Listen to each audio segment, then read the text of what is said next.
Tingnan nyo yung pagmumuka, oh, na mga animal na mga politiko. Ha? Sino yan, oh? Si Speaker Romualdez.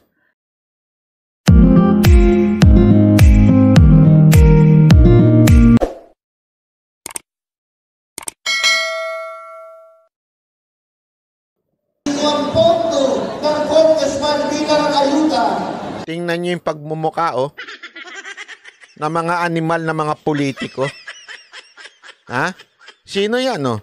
Si Speaker Romualdez. Yung kanyang asawa na tingog. Oh.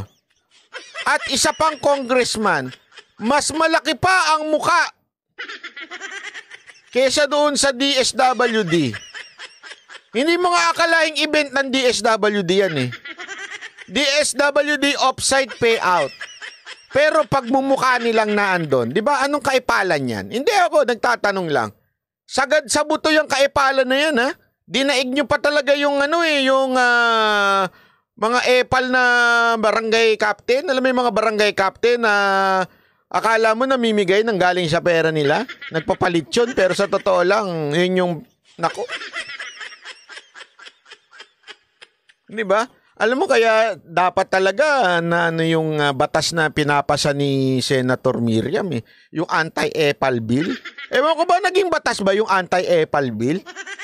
Kasi parang wala sumusunod doon kung batas yun, ha? Di ba? Grabing mga epal to, oh. Grabe, oh, sagad. Alam mo, hindi ko maintindihan, ha? Hindi, walang biro, ho. Hindi ko maintindihan saan sila nakakabili ng kapal na muka.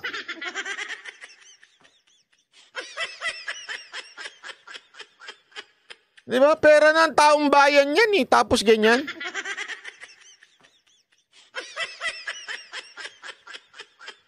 Pera ng taong bayan yung pera ng DSWD. Ang kapal naman na ilagay nyo yung pagmumukha nyo dyan.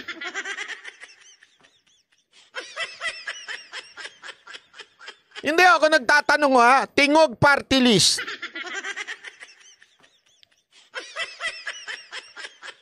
Mula ngayon, tungak party list na tatawag ko sa inyo. Mga tungak party list. Bakit? Wala na hubang posisyon, kaya nagtayo na lang kayo ng party list. Para i-accommodate yung asawa mo, speaker. Anong garapalan naman yan? Hindi, dyan pa lang, kita mo na yung garapalan eh. Nagtayo ng party list. Para lang magkaroon ng posisyon yung asawa eh. O, di ba? Imaginein mo, ha? Imagine mo, ang party list, para sana yan sa, alam mo, yung marginalized group, di ba? Yung talagang, antakin mo, asawa. Kapalan na lang talaga ng mukha eh, no? Undersecretary ng DSWD, isang Romualdez, grabe. Ano pa asahan mo? Alam ko yan eh. Oh.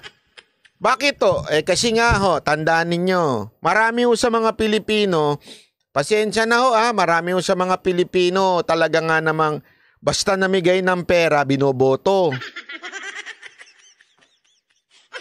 Sabi ni Michael de la Cruz, ano ba nire-represent niyan tungak party list? Ewan ko rin, di ko rin alam eh. Basta sigurado ko, ang nire-represent niya mga makakapal na mukha ng mga ng mga politiko.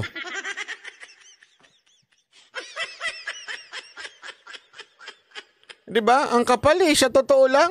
Anong tawag nyo ho dyan? Sige nga ikaw, Speaker Romualdez, at sino pa itong congressman na ito? At itong representative ng Tungak Party List? Anong pinirepresent? Anong inanin nyo dyan? Sa inyo ho ba yung DSWD? Sa pagkaalam ko, hindi. Hindi, yung totoo Sa inyo ho ba yung DSWD? Kayo ho ba sekretary niyan?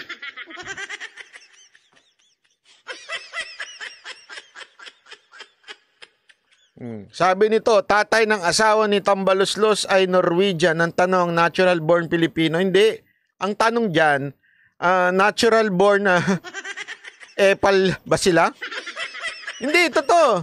Natural born epalitiko ba sila? Talagang pinanganak na epal na? Yun ang dapat itanong natin.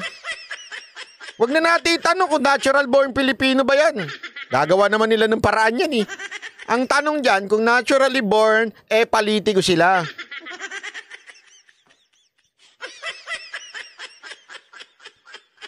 Ay, lupit na mga, kita mo naman yung mga ganyang style. Anong tawag mo dyan? Sagad! Kaya nga, alam mo, ito problema. Kaya itong kongreso na ito, ang daming nangyayari dahil yung inyong, speaker, busy sa pangangampanya, pati asawa.